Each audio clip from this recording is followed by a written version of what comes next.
How's it going, my peeps? It's the fan from the stands. Today is January 8th, 2025. Let's look back at Tuesday night's varsity girls basketball action. Lufkin varsity girls fall to the number 20 team in the state of Texas, Jacksonville Maidens, 62 to 37. Um, right now, if you didn't know, the Lady Panthers basketball team's a little banged up. You got some injuries, but even with that, they battled. I thought they competed and really stayed the course. Big nights from Akari Smallwood with 11 points, 10 boards. Akari Smallwood, 10 points, eight boards. And Mallory Pinner, 5 points, 5 rebounds, and 3 assists. JV results: JV Purple 43 to 10 winner over Jacksonville. Kayla Rogers pours in 12 points, 6 steals, 6 rebounds, and 4 assists. Sonia Henry with 6 points, 3 steals, and Chastity McKelvey 12 points, 4 boards. In JV White results: 22 to 10 winner over Jacksonville. Excuse me, Arian Soria, 9 points. Caden McDaniels, 6 points. And Kiana Phillips, 5 points. We'll take a second to thank our sponsors. Our first sponsor of the day is Bob's Burgers. It's so good, it's unreal. Look at some of the district scores around from Tuesday night. Again, Lufkin falls to Jacksonville 62 to 37. Tyler, big winner over Texas High, 70 to 40. I didn't get quite the score for between Marshall and White House, but Mount Pleasant, a winner over Nacogdoches, 50 to 45. Hallsville was on a bye. This is the girls' action. And then again, Lufkin Panthers have a bye this Friday. So their next district game is next Tuesday. Lufkin will go into record with a 12-10 overall and 4-5 in district play. Jacksonville, excuse me, it'll be played at White House High School. JV at 5 o'clock and varsity at 6:15. Again, next Tuesday, the 14th, they'll play White House, who is 10-7 and 3-4 in district play. This is a big key game for district standings and possibly playoff implications. Looking back at the Lufkin varsity boys basketball, uh, Lufkin a big winner over Jacksonville, 81 to 51, bringing their overall record to 25-2. We want to give a special shout out to the head coach JT McManus. He gets his 500th win, and you heard me right, 500th win at Lufkin High School and 670th overall in his career. Uh, Congrats, Coach. We appreciate you being with us so long. Keep it up. Players that stood out from Tuesday night action between Jacksonville, Austin Brown, again, just pours it on, 24 points. I thought he really played really well especially on the offensive end. Javarius White with 15 points. I thought he was really a key contributor coming off the bench and really um, being a quick spark off the bench. And Sanders really did a great job protecting the inside of the paint with the big from Jacksonville, 12 points. And really, I thought he defended well. Other stats: Bryson Skinner with 7 points, BJ Thomas with 7 points, Marcellus with 10 points, CJ Burst with 2 points. Kivo and Tripp both had 2 points as well. In JV action, Lufkin a big winner, 65 to 32 over Jacksonville, and freshman winner as well, 81 to 24. Another one of our sponsors this week is Sports Warehouse. If we don't have it, then nobody will. Look at some of the district scores in this from Tuesday action and boys basketball play. Um, Lufkin again, a big winner, 81-51 over Jacksonville.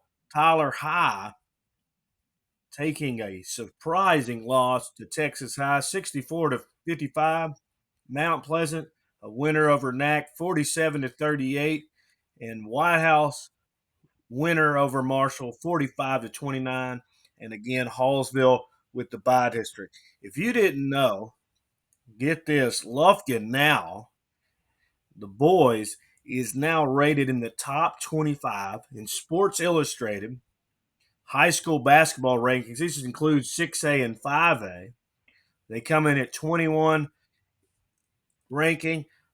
Now moving on to 25-2 overall with wins over Mount Pleasant last week. They haven't lost, listen to this, since November 16th of last year. Lufkin, again, same as the varsity girls. They don't play again until next Tuesday. They have a bye this Friday. Lufkin coming in at 25-2, 8-0 in district. This game will be at White House High School as well. JV at 5, freshman at 6:15, varsity at 7:30 tip off. It'll be next Tuesday, January 14th. White House coming in with a 7-13 record and 1-6 in district play.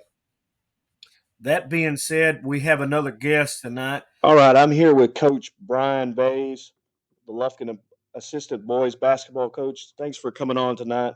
Appreciate you coming on for the podcast. Coach, I got some questions to ask for you. Coach, if you could kind of take us through this district so far and maybe what it's been like in terms of non-district play and maybe some tournaments we played in and kind of talk about some teams and who we played so far this season. Well, Chris, first of all, thanks for having me, and we really appreciate what you do for our program and the support. We look up and see you in the crowd every night, and we really appreciate that. As far as our scheduling goes, it's crazy. We have such a large district, and we've never had this large of a district before, and we started district play well before Christmas.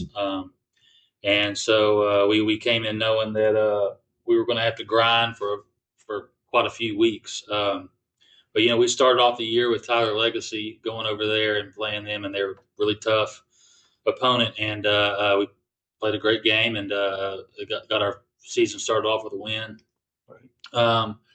As far as our tournaments, we got to go to a tournament up in Frisco and played some teams. Plano East, who's reigning 6A undefeated state champs, and we fought them tooth and nail. And lost by 4, which was one of our 2 losses.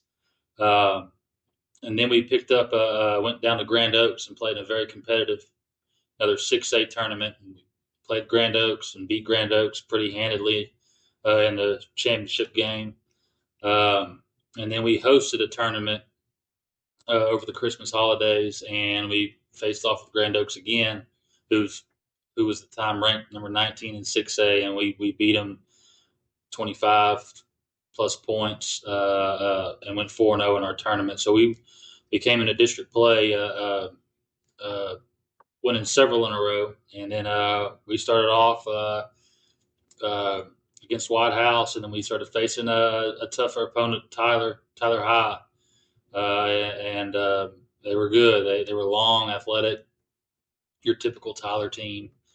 Once again, we took care of business. And our biggest one of the year, in my opinion, was in Mount Pleasant, number 25 in 5A. They've lost 6 or 7 games in the last 8 or 9 years at home, and we went up there and fought tooth and nail with them and pulled out a win last week. Yes, sir. Yes, sir.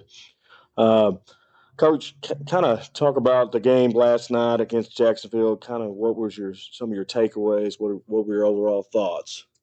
Well, my first takeaway was how awesome it was for Coach McManus to get his 500th win at Lufkin High School and his 670th of all time. That's crazy. It speaks to a lot of things. The program that he's been able to build, and just the kids that he's been able to coach. A lot of talents come through here, and just the hard work and the support the community has. It's a very special place.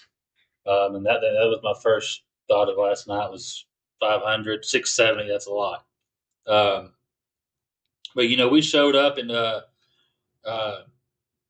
it was a struggle at first, and Jacksonville gave us their best punch, and we fought through that, and we just did what we did. We locked them down on defense. Number 10, the Bolton kid, could just flat out shoot it. And number 21, their big man, gave us fits all night. And we made some adjustments at halftime, and we put the chokehold on them and extended the lead late in the game, and just came away with another win. Yes, sir, Coach. And that's one thing that I've been real impressed with this season so far. It's just kind of most teams may be able to hang with us a couple of quarters, but then third, fourth, that's when it gets real tough. And so Lufkin always seems to find a way, especially in the second half. Um, so in terms of we went undefeated in the first half of district, and how important is it to be in the driver's seat, and what is it going to take to maintain that lead the rest of the way in district standings? This is kind of coach speak, but we really do take it one day at a time, one practice at a time. We focus on who's next. Um, and so we're not trying to look at let's go undefeated. Let's win every game. It's who's on the schedules next. What are we planning on in practice, and what are our goals for that game to take care of? Is it great to be 8-0? It's awesome. But right now we're in a situation where we're focused on ourselves. We are in the driver's seat. We realize that, but it's bigger than that. It's on working on getting better each day. When we get our shots up, we are focused. We're going full speed, trying to get better individually and as a group. Yes, sir. Yes, sir. And Coach, coming up on this Friday with being a bye or an off day from games, is it something that as a coach, from a coach's perspective, that y'all enjoy? Is it just a little bit harder to kind of keep the players focused because it's an off day? Maybe a little bit of both. What a lot of people don't realize is with this group, we've been going hard since last March with our spring leagues and our summer leagues and then our off season, and then we hit the floor running with our schedule that I spoke about earlier. But so it's nice to be able to recharge our batteries. But once again, we're still focused on what we want to do. We have a practice plan each day that we're trying to get better and make sure we're still stuck on that right path, and just be ready for the playoffs. Yes, sir. Yes, sir. Um, how has the team so far been successful, and what do you what do you what does do you do we do that makes us so hard to beat? Excuse me. Um, well, the kiddos, they're amazing guys, top to bottom. Um, Obviously, when you have somebody like an Austin Brown that can just flat out score it whenever he wants to, that helps. Makes our job a lot easier. Um, but our depth is something that we haven't had this much depth since I've been here. We're able to sub 5 in and 5 out if we want to, and it's incredible how the second five, or however you want to put it, is not much different than the first five. Yes. We trust every kid we have on this team to do what we ask offensively and defensively, and it's obvious that our defense is just incredible. Coach McManus does a great job of preparing each game, going through the lineup of the opposing team and making sure each kid understands his job and the tendencies of who they're guarding. And it's relentless. The defense is, and it really helps the offensive spark when we get a stop and we can push the ball and score in transition, and get easy baskets that way. And it makes it so much easier that we have the depth that we can rotate guys in if they get in foul trouble, if they get dinged up for whatever reason. It's not a huge drop off, and that to me that's one of the biggest keys of why we've been so successful this year. Yes, sir. Yes, sir. Well, and that's one thing that I've looked at this year so far is like um, when a lot of our players have come off the bench, you're like, well, you're not missing a beat. Guys have stepped up in big games, big moments. Grand Oaks, um, Mount Pleasant, Kivo, making some big shots coming off the bench. It's amazing to see, and like you said, the defense has been unheard of. I mean, just really, it's impressive. So Yeah, the other thing is this is a veteran group. A lot of these kiddos have played a bunch of varsity minutes, a bunch of meaningful minutes, and it just shows that they've seen everything thrown at them, and that's just huge in crunch time. yes, sir. And this is more a personal question towards you. What does your pregame kind of routine look like? And do you kind of have any superstitions? Do you like through the walkthrough? Do you do certain things that you just have to do? As far as routine, it's kind of hard to get in a routine per se because we have sub varsity beforehand, and I coach the freshman group, so I am focused on that. But as far as after that game goes, I like to go into my office and prepare. I've got a call sheet, if you want to call it that, for the offense, and I used old school, just blank sheet of paper, and I fold it up and I write my plays on there. And if you want to call that a routine or whatever, I do know this. I don't know why I do it, but I do it. I put 2 pieces of gum in my pocket before the game. Again, I don't know why I do it, but 2 minutes and 30 seconds before tip off, I stick a piece of gum in my mouth and I chew that all the way through halftime. Then when we come back out, I swap pieces. I don't know why. I do know why I chew the gum because it helps me not lose my mind on the bench. But why do I put it in at 2:30 and at the end of halftime? I don't know. But it works. We've got 25 wins or whatever. Yes, sir. Yes, sir. Well, Coach, I really appreciate you coming on the podcast and look forward to the rest of the season and district and playoffs. Can't be more proud of this group and this coach's staff. Well, again, I appreciate you having me, and we appreciate the support. And like I said, we enjoy seeing you up in the stands cheering for the good guys. Sir, appreciate it, Coach.